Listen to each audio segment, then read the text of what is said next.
Welcome everyone to our Canadian Association on Gerontology webinar. Just before we get going, I just wanted to remind everyone that the call for abstracts for the 2021 conference has been extended to April 30th, so please get your abstracts submitted by that deadline.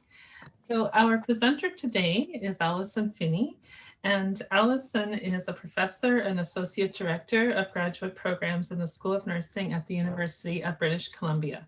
She's also the co-director of the Center for Research on Personhood in Dementia and is known internationally for her work on dementia, meaningful activity, and aging. She conducts research in partnership with community leaders and people with lived experiences to build knowledge and capacity for supporting personhood and social citizenship of older people, especially those living with dementia and their families. Alison was the CAG recognition, received the CAG Recognition Award for Excellence in Student Mentoring in honor of Evelyn Shapiro. And we're very happy to have her present a webinar to us today. Just also to let everyone know that you're welcome to post any questions or comments in the chat room function, but you won't be able to use your microphone. So you can post any questions or comments there. So welcome, Alison. Thank you for joining us today. Oh, thanks so much, Lori. And hello, everyone. I know you're out there across the country, and I'm just really very pleased to be here and have this chance to speak and have a kind of conversation with you about some of the research that we've been doing with people who are living with dementia. So as you heard, I'm a professor at the UBC School of Nursing, where I teach courses about aging in both our undergraduate and our graduate programs. And I've also been, as she said, a co-director of our Interdisciplinary Center for Research on Personhood in Dementia for many years. And I say that again, because these practice roots are really important to the work that I do. I like to think I'm pretty well grounded theoretically, but it's my commitment as a nurse that's so important. It's really always about making positive change in one way or another. So that's the direction I want to go today, really focusing on the practical. And my goal really is to share some of the what and the how that we are learning from people with dementia, and to talk about that in light of our current emphasis here in Canada on quote unquote patient-oriented research. I have to make sure I can advance my slide. That worked. Before getting started, I want to acknowledge that I'm speaking with you from the traditional, ancestral, and unceded territory of the Coast Salish peoples. This is the beautiful and treasured land of the Squamish, the Stolo, and the Tsleil-Waututh and Musqueam nations. Now, I hunted around for a photo, and in this picture, if you look in the distance, you see the city of Vancouver, the downtown, and we see the communities and ski hills of the North Shore Mountains. And in the foreground here is the university. It sits on the high point of land overlooking the mouth of the Fraser River, just as it meets the Salish Sea. And this is the land of the Musqueam, the people of the river grass. And I've heard it told many times that when the white settlers first arrived here uninvited, the Musqueam met them by these shores in a very welcoming way. And really, here at UBC, it is our enormous privilege to be here on this place of learning for so many years. And we're working really hard here to recognize and reconcile the bigger truths of that history.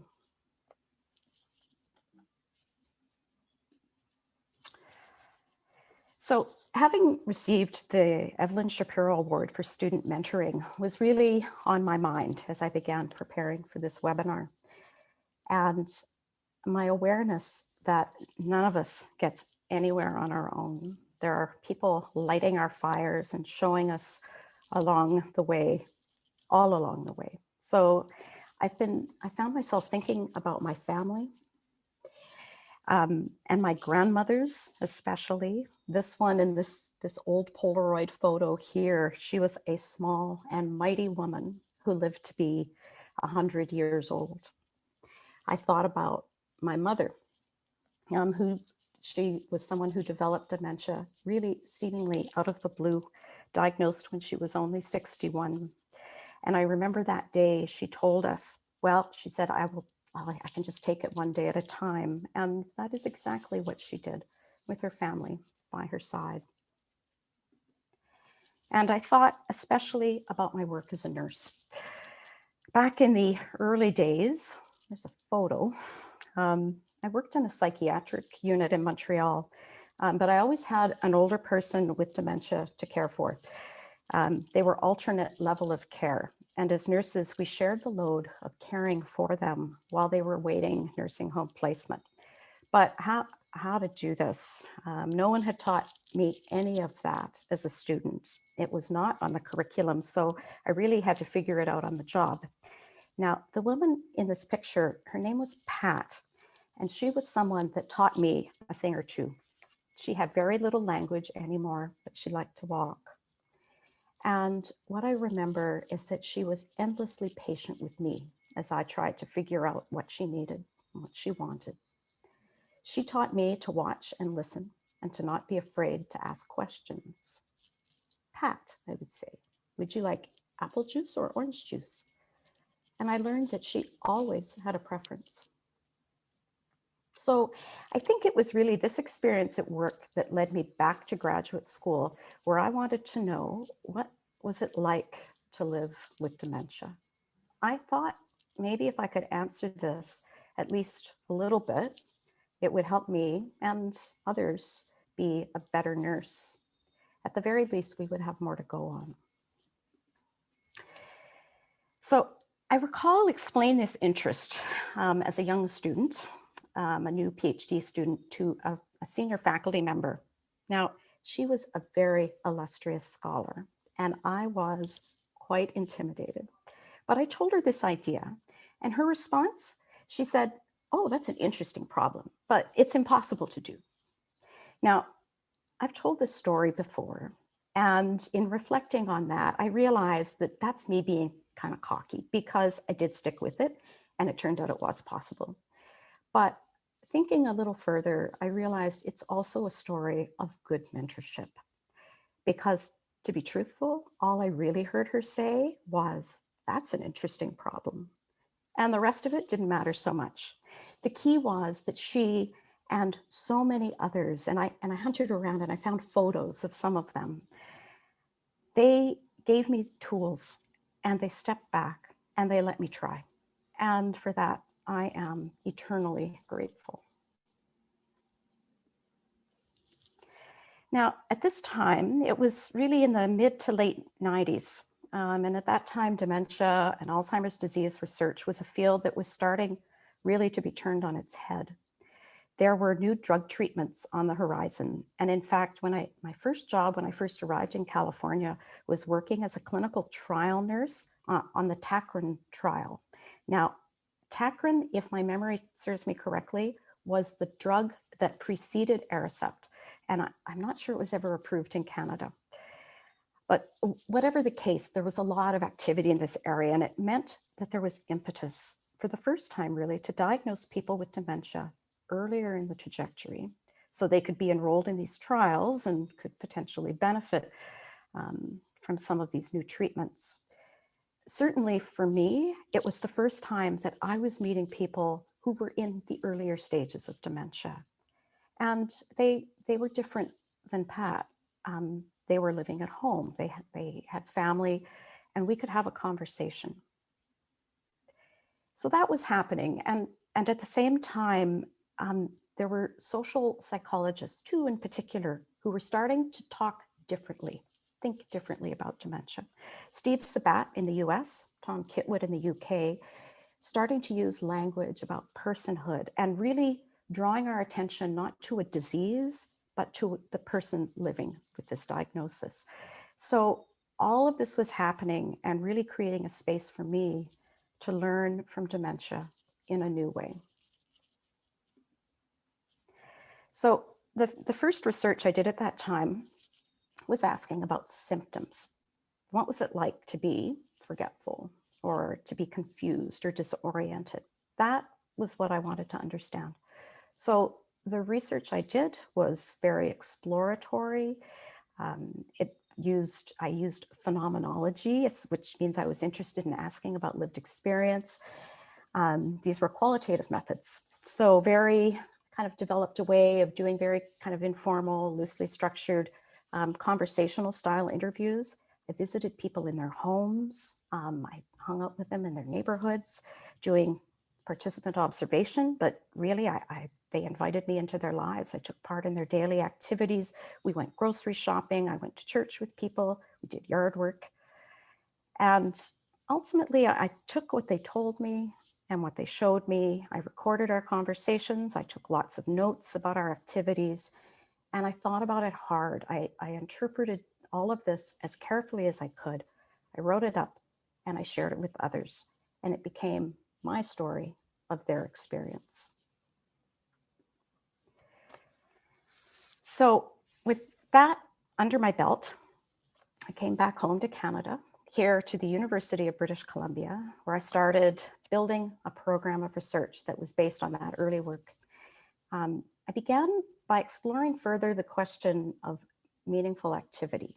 So really, what do people with dementia do that really matters to them, that's important? And in turn, how can they be supported to stay involved in those kinds of activities? And I use more of the same kinds of methods, and I started to layer on photo, voice, and video as digital technologies came into common use. And what I remember from that time was working really hard to find volunteers who would serve as research participants. So that's people with dementia who were willing to share with us what was important to them. And they contributed a great deal. We asked questions, and in return, we heard about physical and social activity. We heard about the importance of having opportunities for creative expression. And we heard about people's involvement in community. Now, all of this was what I would consider to be very traditional kind of scholarship. And yeah, maybe, I guess from some views, maybe a bit edgy, given the kind of experimental things we were doing with qualitative methods, and really the decidedly postmodern framing of the work. But in the end, I was very much in the driver's seat, looking for informants who would help me understand and describe something. Now, around 11 years ago, I seem to recall it was January of 2010, the Rising Tide report came out. Now, some of you may recall this was that big report that the Alzheimer's Society of Canada commissioned. And there were these two things here that jumped out at me, this infographic and this quote. And I bring them back here because, it's been 11 years, but they remain true today. This trend that we have of ever increasing numbers of people living with dementia who are living at home. And the argument that what Canada really needs is an integrated system of care that links healthcare services with a wide range of community supports. Now, I remember really clearly reading this, and I remember just shaking my head because all I could think of was, this sounds great, but where are those supports? And moreover, if they aren't there, what would we want to be building? Like, what should those community supports even look like? So when I look back now, I think of this time, it really marked a shift in my work, away from individuals and families and more toward communities, and away from exploratory descriptive research with participants toward more action-oriented research with partners.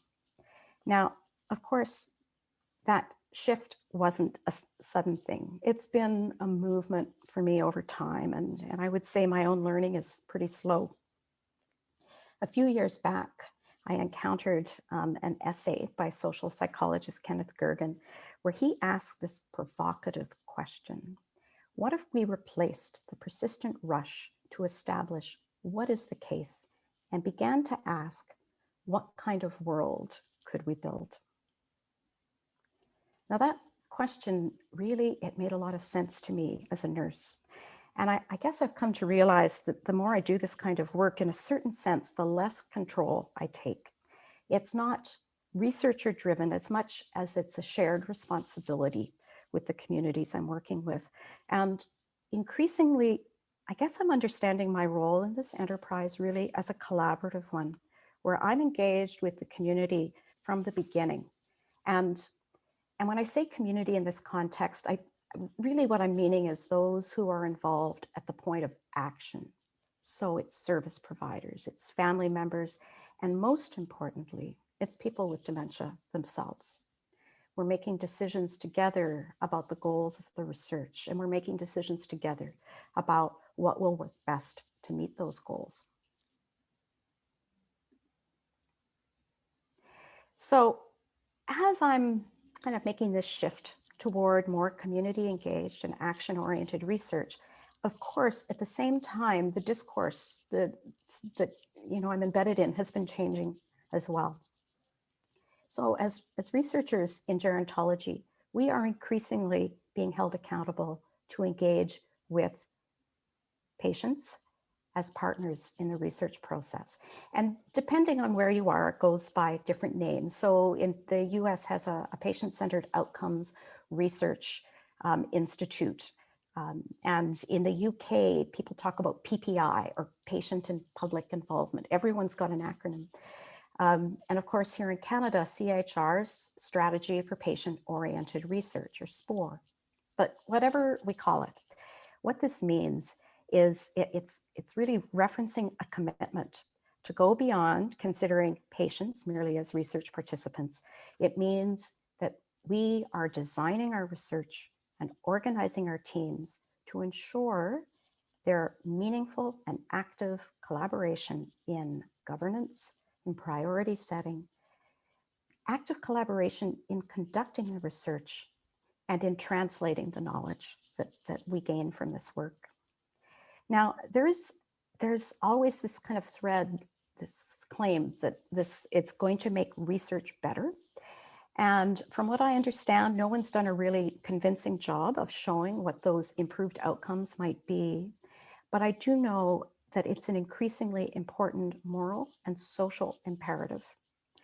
And it all sounds pretty good to me, although I admit that as someone whose research is firmly situated in community, where we generally don't talk about patients, and as someone who's always pushed back against a purely biomedical perspective on dementia, that language of patients is a little grating. So, as I was preparing this presentation, and you can see in the slides, I've got quotes in my head. It was all about quotes. Of course, from a SPORE perspective, people, we're all smart. We've been thinking about this, and they define it, that term patient, in a very kind of umbrella sense. And it's used to refer to people who have personal experience of a health issue. And they make the point that this includes informal caregivers, so families and friends. Now, in fact, it doesn't distinguish, which is why the title of this presentation bears that question mark, patient-oriented research, question mark. When we talk about patient-oriented research in the case of dementia, who actually do we mean? And I ask that question because all too often in this field, researchers have tended to turn to family caregivers to speak on behalf of the person with this particular health issue, based, I suppose, on assumptions that people with dementia lack capacity. But we've already learned from our previous research that it's very possible, and indeed it's desirable, to include people with dementia as research participants. They're very well able to serve as their own informants, and I have learned so much from them. So why would we not also partner together? We find that in fact, that there are more and more people with dementia who have talked enough to researchers, thank you very much, and who are getting increasingly frustrated that nothing was changing. They don't need a researcher to be their translator. They don't need me to be their storyteller. They have a voice of their own, and experiences that need to be heard, seen, and understood. Here, I'm thinking about people like Lynn Jackson and Jim Mann here in British Columbia, who have been at this for quite some time now, advocating in a very important way at provincial, national, and international levels. And we have over time partnered with them and are now at the point of really spreading the net to include more people with lived expertise of dementia as we move forward.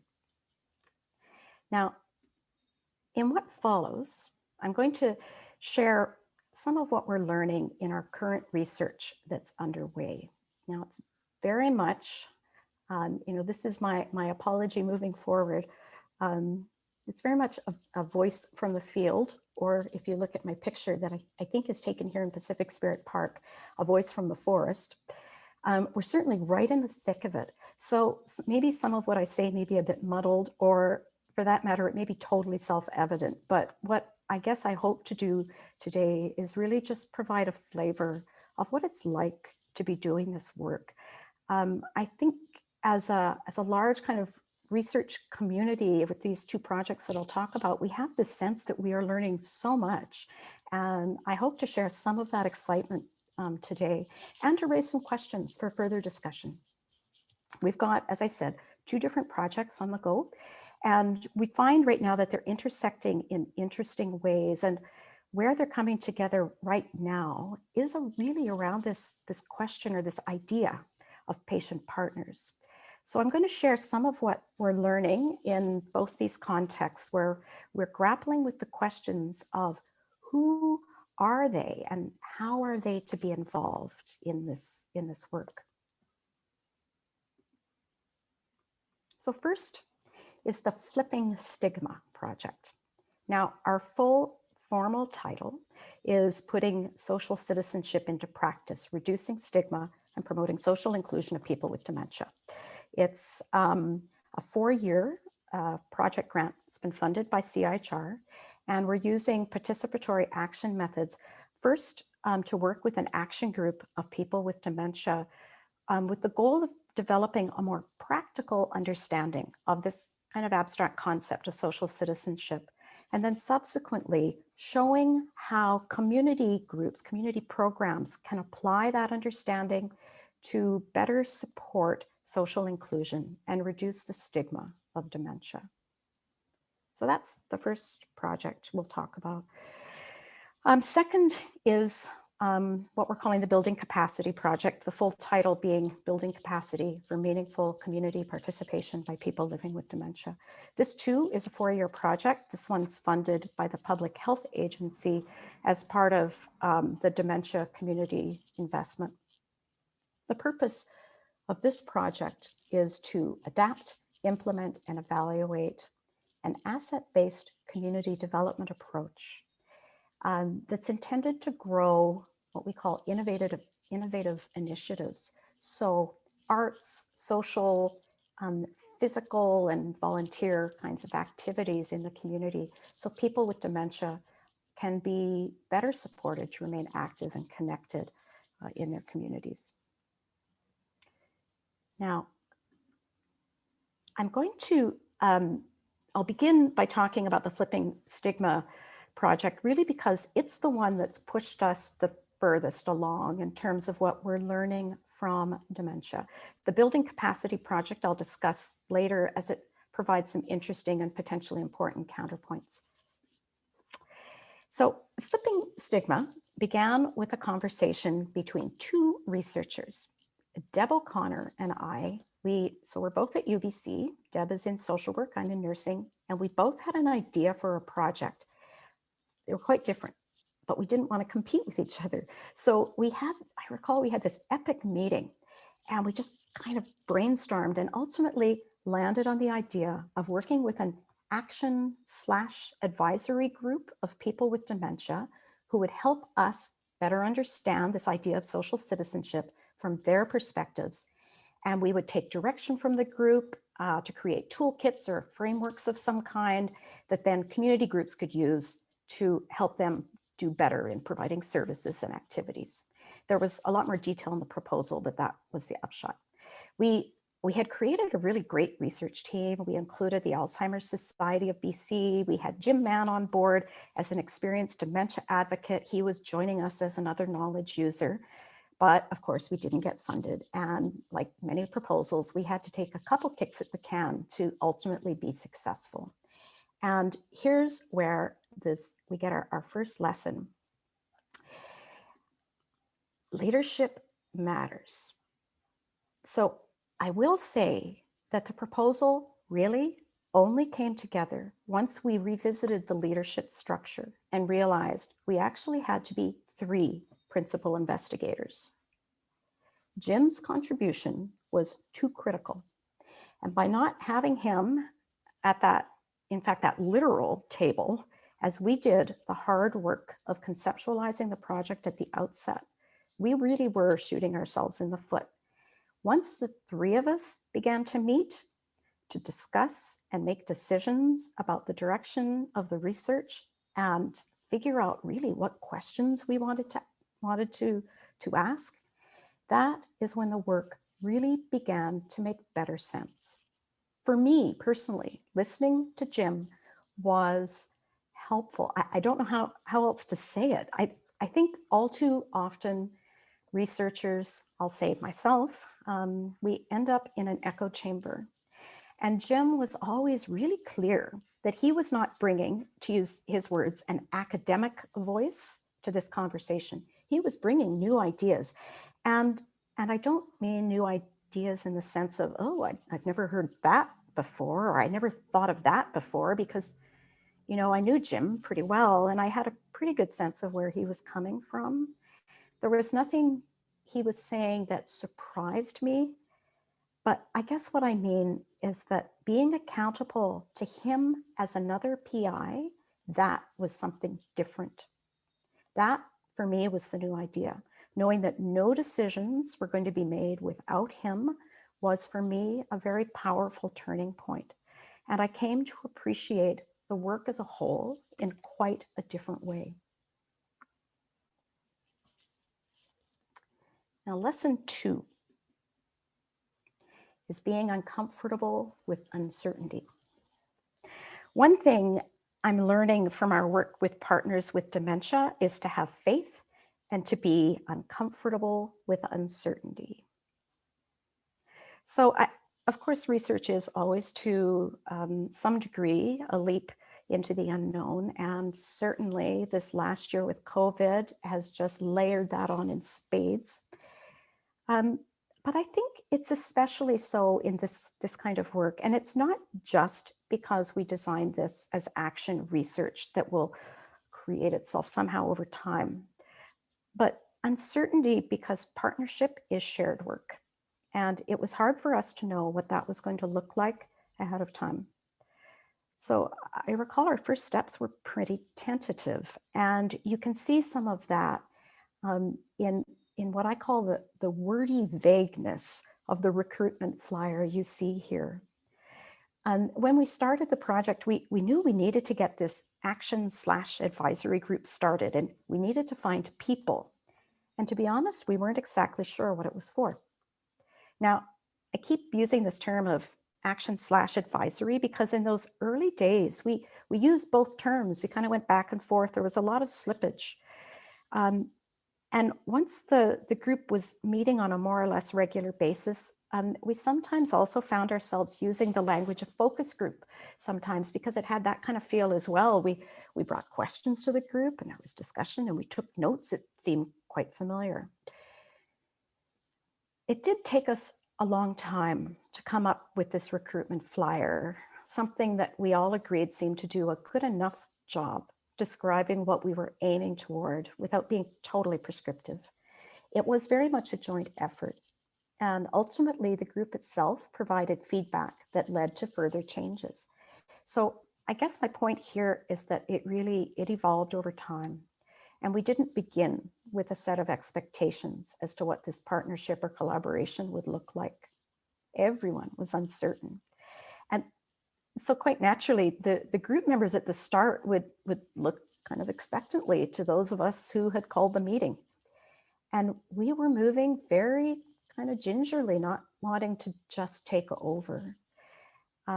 Really aware that it would have been all too easy to fall into those very kind of comfortable, certainly very traditional roles of researcher and informant. We tried very hard to be transparent about the principles and values that were guiding the work.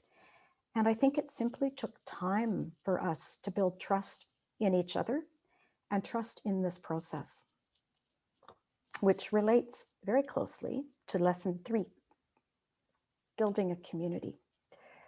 One thing we have learned is that it takes a village, as they say.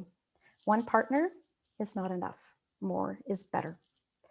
Now, I'm not saying that we want a cast of thousands for a research team, because that's just pretty much impossible to manage. But to think in terms of what we learn from a community of people with dementia and what that community can learn together and learn from each other.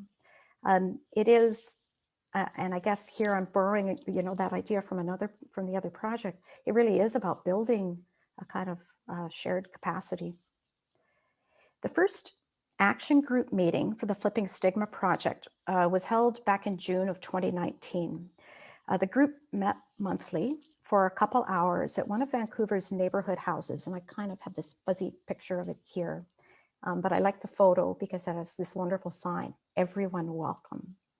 And it was indeed a very welcoming location. It was in the middle of the city, and it was very close to a transportation hub.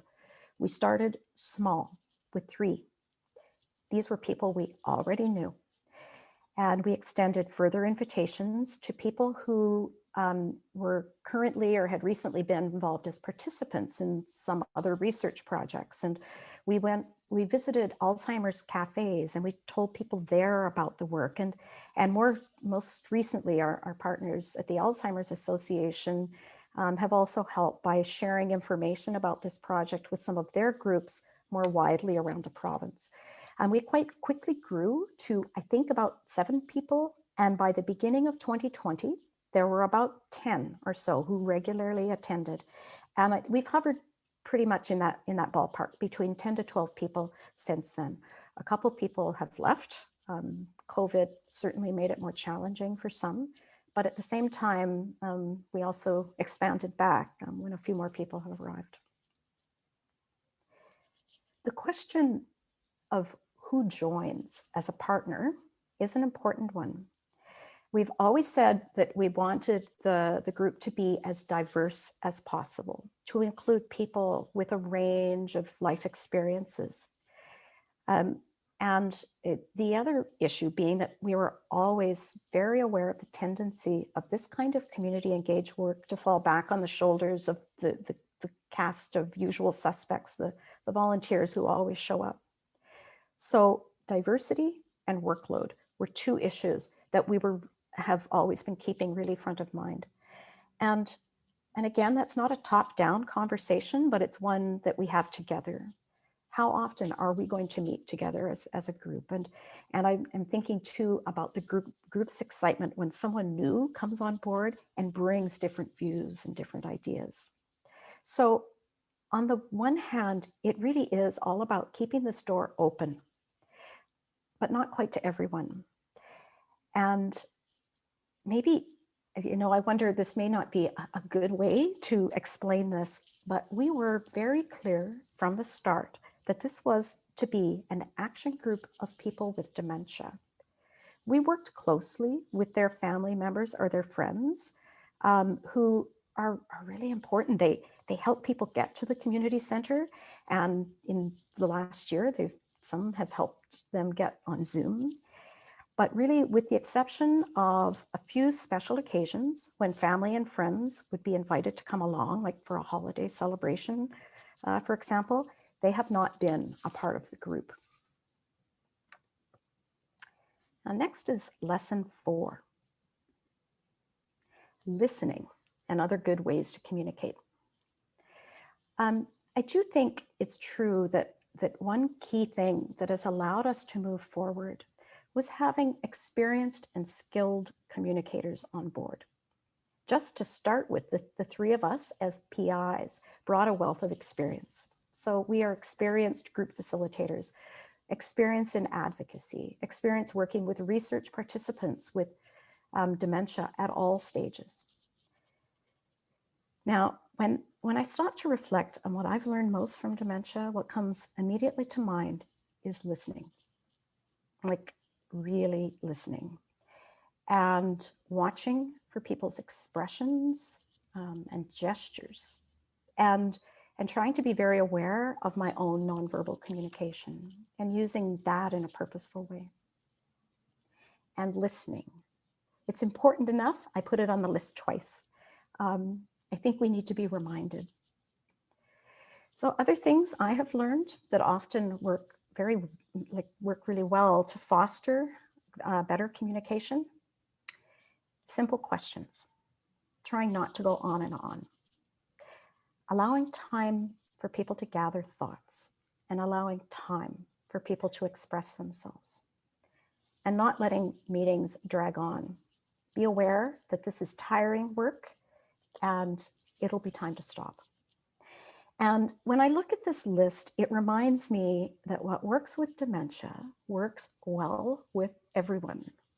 People with dementia really don't have different needs. They have human needs, but perhaps because of the particular kinds of challenges they face. So people do have problems with finding words, with verbal expression.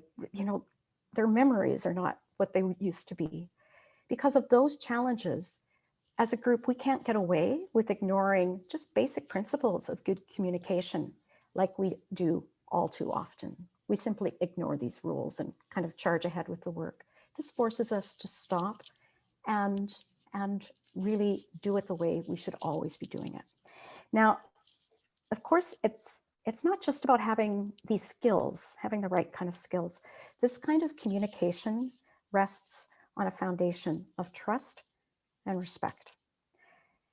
And in a conversation last year between Jim and Deb, Jim Mann was talking about a relationship he had had with a doctoral student. He had served as a consultant on her dissertation research, and he described this experience as a gold star, what all his relationships with researchers should be like, he said. And what he described was the feeling that his experiences were being heard and respected and valued. Too often, he said, researchers seem to convey, whether intentionally or not, that his lived experience is less important than the scholarly work that they're more familiar with. Now, he wasn't making a claim that we should be, that one form of knowledge should trump the other. His hope was that people with dementia and researchers could learn from each other.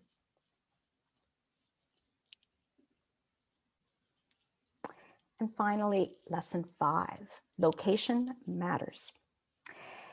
In that same conversation, Jim talked about the importance of where you meet. Now, he was really clear, the university, not the right place. It's too intimidating. And I'll tell you, as a UBC researcher, I'm well aware of that. Not only intimidating, it's too far away. It's hard to get to. But it's also, as a researcher, it's my natural territory. It is not neutral space. Jim described in that conversation how important it was that the doctoral student came to meet him on a regular basis in a coffee shop near his home. And it wasn't just that he was grateful that she was trying to make things easier for him, saving him that long trip out to campus. It was more than that. He saw this as a positive power move. She was leveling the playing field. And I've been thinking about that again in light of COVID. When I think about what we've all been through this past year, really, honestly, it's nothing short of a miracle that I have anything to say at all. One might have thought that a study like this, meeting with people with dementia at a community center, would have ground to a complete halt.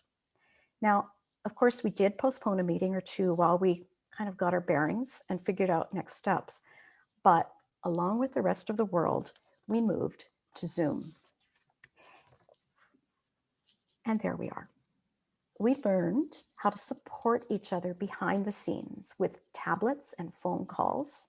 And that work itself is the topic of a whole other session. We shortened the meetings and we made them more frequent. They've been happening every 2 weeks now. And honestly, the study really took off. As I mentioned before, a couple people could not, for varying reasons, stay with the group. And in one case that I'm aware of, at least, the demands of Zoom were just too much. But at the same time, we were able to expand recruitment much further afield. We had always talked about wanting to include people from beyond the Lower Mainland, and this has allowed us to do that. We now have group members from small towns in the interior of British Columbia that are a 5-hour drive away from Vancouver, and one person from a remote community way up north. Now, his internet is sometimes, it's been a bit glitchy, but it's good enough for this. So this idea of Zoom as neutral territory that levels the playing field for all of us is something I think we want to be thinking more about, especially when we're faced now with the possibility, maybe, of meeting in person once again, maybe in the fall. Suffice it to say now, though, that our virtual meetings have worked way better than I ever thought they would. The technology demands have been intense for sure, but they have been manageable. And in a way, maybe it helped that we're all struggling with the same issues. Figuring out that damn mute button is hard for all of us. And virtual meeting space has expanded our capacity for meaningful partnerships with a more diverse community of people with dementia than would otherwise have been possible. Now, I'm going to shift gears and take a few moments to discuss the Building Capacity Project. This one, you'll recall, is using ABCD, Asset-Based Community Development, as a way to support the growth of these new kinds of programming, a variety of different kinds of activities, so people with dementia can remain active and involved and connected and contributing to their communities.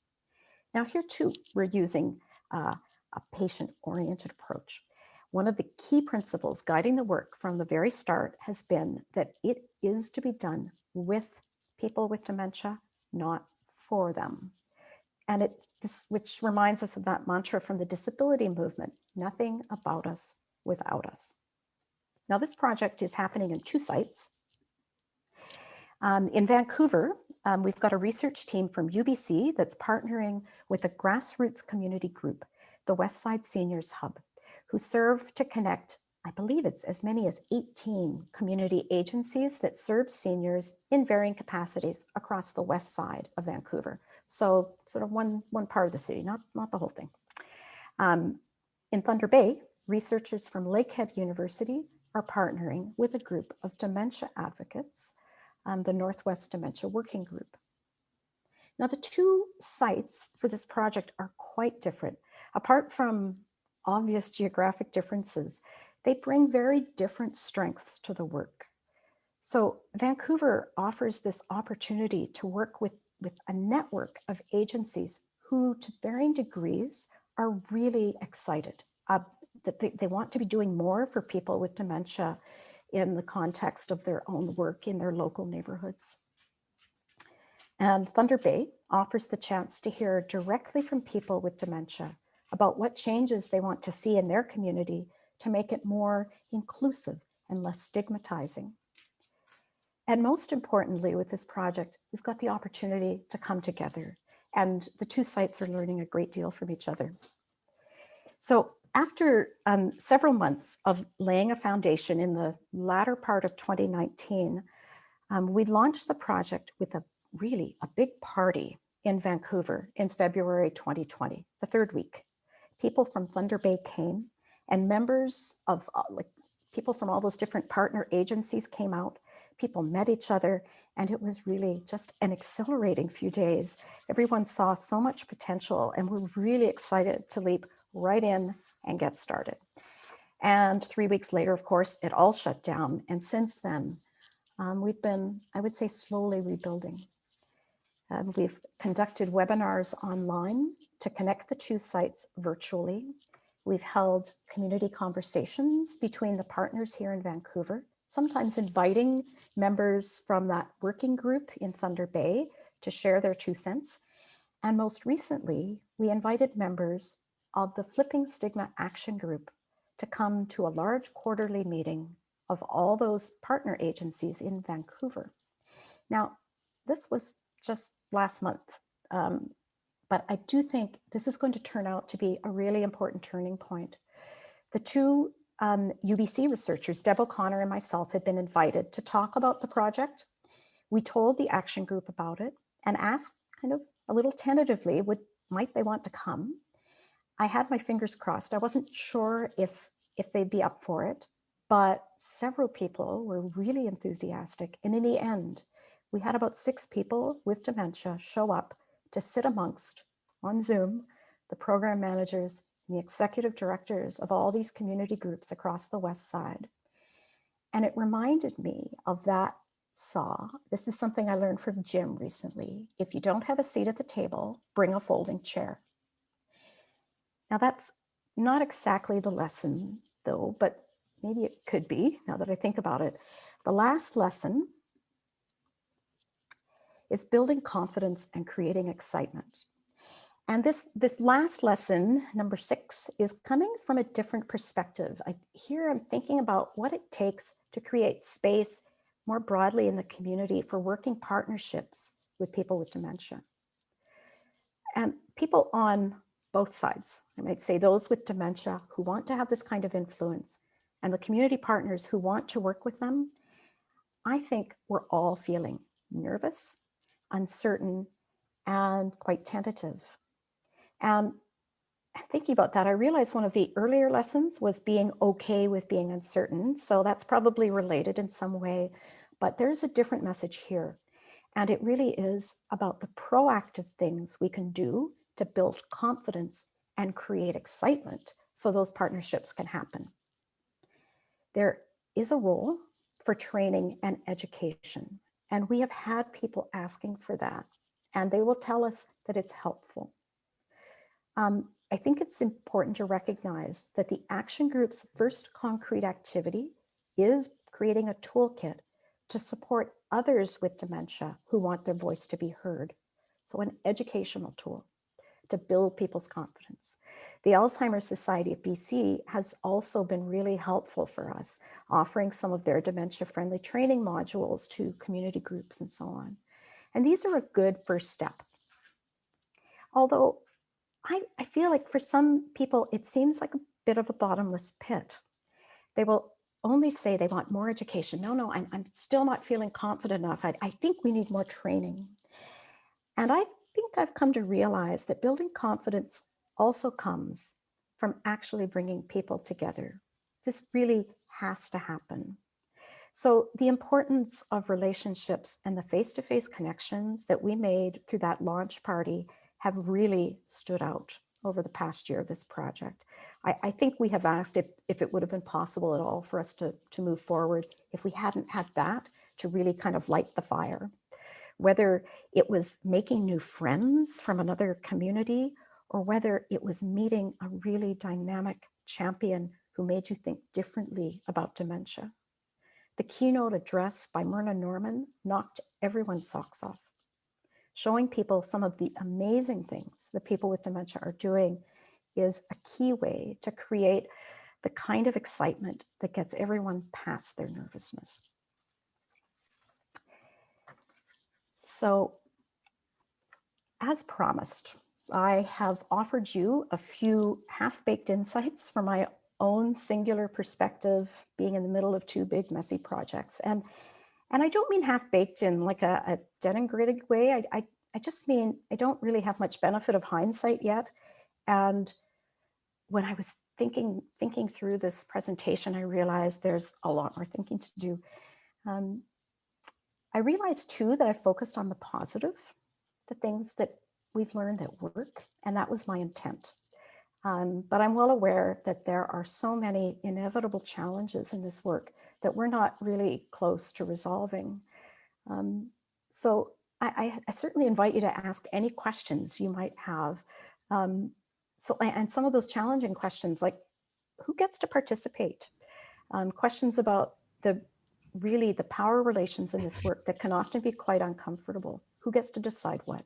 Who benefits from this work and how? How do we handle job titles and touchy things like compensation? And questions too, as an academic and a supervisor for students, I'm well aware about the added time and effort it takes to do this work well. And, is it a good thing for students to do or for someone who's pre-tenure when you've got all those kind of output expectations?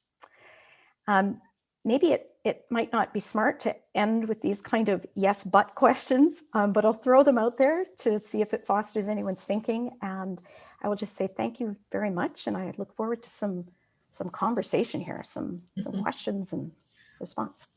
Wonderful. Thank you so much, Alison. There's certainly some positive comments coming in on the chat room. So for everyone who is participating, we have just over 100 people here, Alison. And Wow. you're welcome to use the chat room if you have any questions or comments for Alison. We have a bit of time here. While we're waiting for some to come in, certainly there's some positives. And of course, we have Anthony has posted the link to the webinars. So you're welcome to access the recording of this and other webinars anytime you wish. I was thinking of that issue around compensation or recognition, because it's not always necessarily financial, but you're obviously very engaged in working with various members of the community. So how have you addressed some of those issues of that for all of these participants, and especially, someone like Jim, who's been serving as a co-PI on a project, and the recognition of that time and contribution? Yeah. So I don't know if Jim is out there. I expect not, because he is a very busy man. So I will tell you what I remember he told me. So recognize it's coming filtered. We raised that issue at one point, and he personally said he did not want compensation. This was not why he was doing this. And it would add complexities. I mean, it actually gets into some really complex issues, for people that are retired, for example, and how we, and I'm straying a bit from the question about compensation, but a lot of the forms that we have to fill out have to show an affiliation. But if someone's not affiliated, how do we handle that? And I guess I just raised that because those issues around compensation are not obvious. I will tell you, in the work that we're doing currently, we do not compensate people in that way. Sometimes in kind. When we were meeting in face-to-face, we would we reimbursed any expenses people had. We've offered gifts, things like that over time, but not compensation in that way. It's tricky. I've got that. That's one of the things we've not resolved at all. Actually, Jim apparently is on. He's one of our participants today. So welcome, Jim, to. Oh, Jim, if you have anything to add to that, please do. There is one question here, Alison. As people age, there are a lot of conflicts that arise. Is there any thing you'd like to add about how these will be handled by people with dementia? I see this question's coming from Anita. Anita, can you be a little more specific about what kind of conflict? Can you give me an example?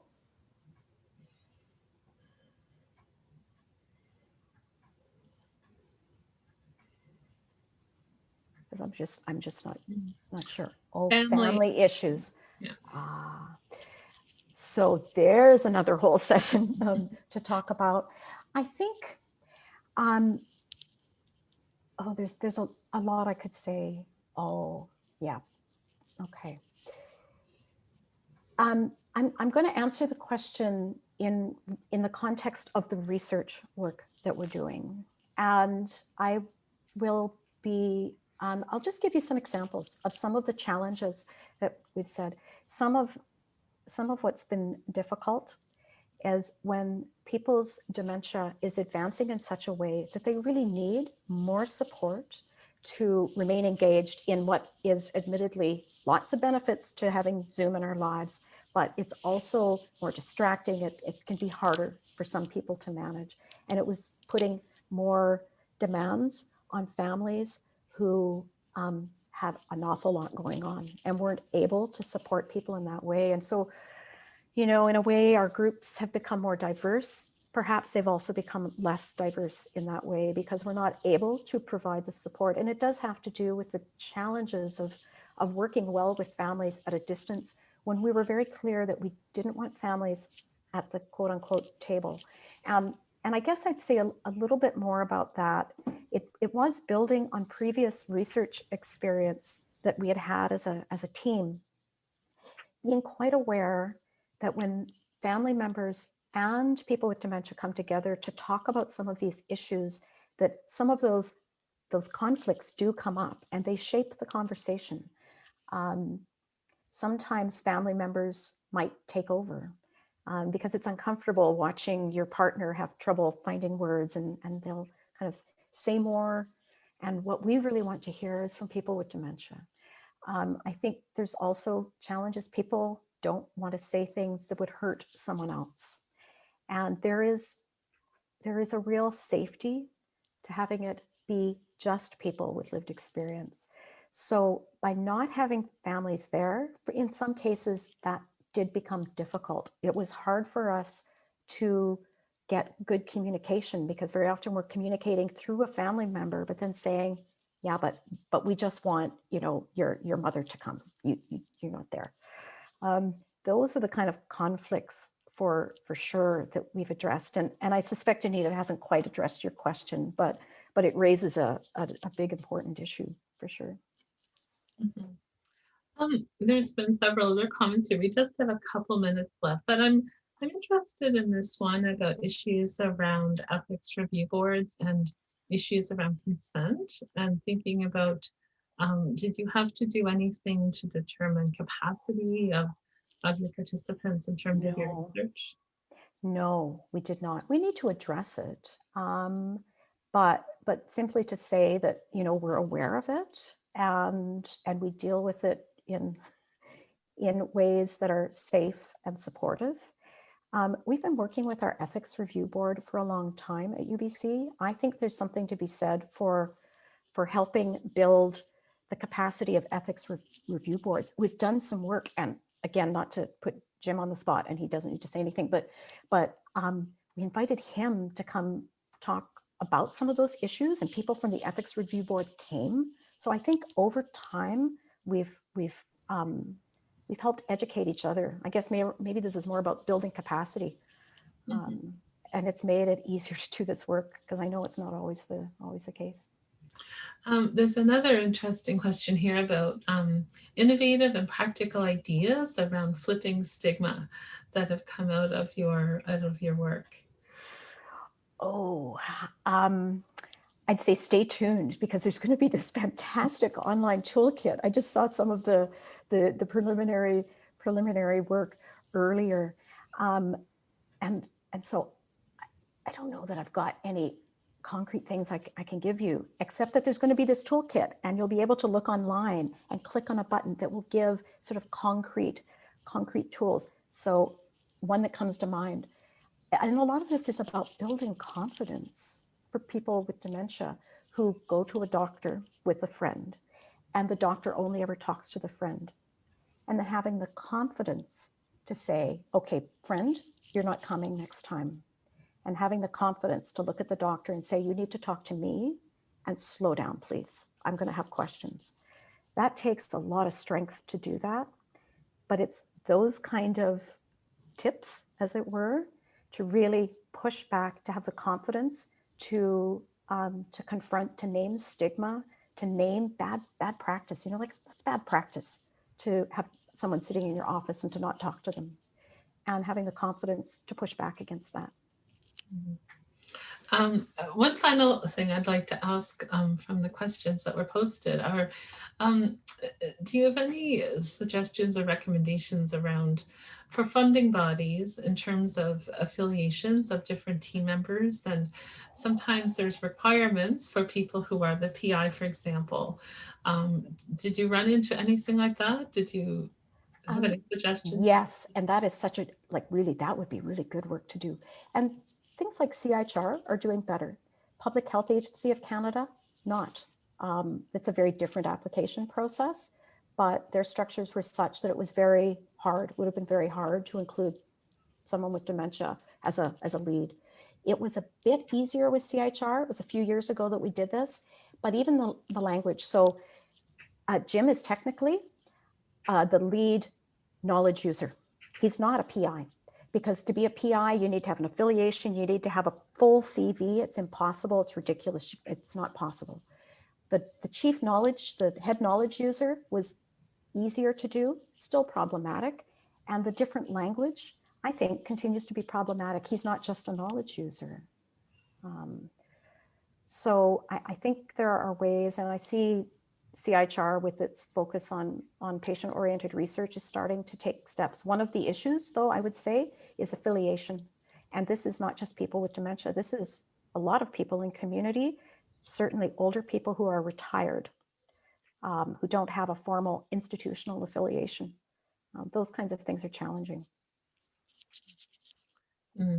Well, thank you so much. We're at our time now. So thank you so much, Alison, for presenting to us today on this very important and timely topic. It certainly generated a lot of interesting questions and a lot of positive comments there for your work in your presentation today. And thank you everyone for participating in this webinar of the Canadian Association on Gerontology. And we hope to see you at other webinars in the future. So we'll stop the recording now and have a great day, everyone. Thank you.